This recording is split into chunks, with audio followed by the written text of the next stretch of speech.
NYU's emerging media playground, NYU Tandon The Yard, houses three advanced virtual production pipelines currently: motion capture, volumetric capture, and virtual production. We set out to compare and contrast all these three pipelines together to further document and understand their uses and limitations. To test with a common subject, we chose to document designer Brandon Liu's upcoming collection, Amour Detail, in all three mediums, and create an experimental new media production utilizing all these technologies. In-camera visual effects.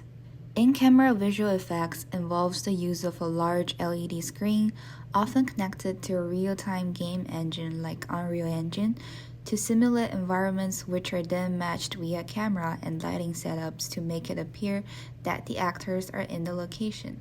This is a newer version of practical in-camera techniques that have been around for 100 years, like matte paintings and miniatures. It's also an alternative to green screening or chroma keying, as it allows filmmakers to match lighting easily and simulate virtual assets during production itself without having to deal with green light spilling onto reflective surfaces. While acknowledging the limitations of working with a smaller crew for our in-camera visual effects setup, we can still see the pipeline shine in creating immersive production environments. This allowed us to capture the subjects and the fashion collection realistically, but limited us to a 2D output. The biggest limitation with in-camera visual effects lies in the fact that if the lighting and camera setups are not precise, the actors can appear out of place compared to the virtual environment. Motion capture.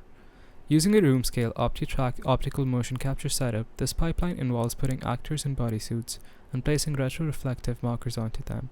The infrared camera streams this optical motion data into OptiTrack's motif software, where it tracks skeletons and props at 240 frames per second. This motion data is then exported out to be used in other softwares for character animation.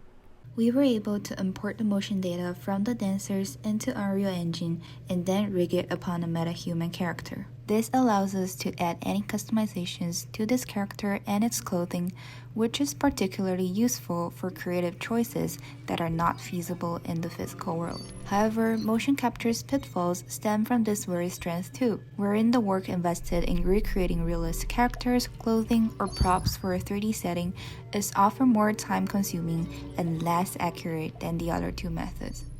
Volumetric capture. NYU Tandon's volumetric capture rig, set up by EverCoast, houses 29 Intel depth cameras to capture the subject in 360 degrees. The cameras capture both depth and color images into EverCoast's proprietary software, Mavericks, wherein they get merged into a volumetric format to be either live streamed for live broadcast.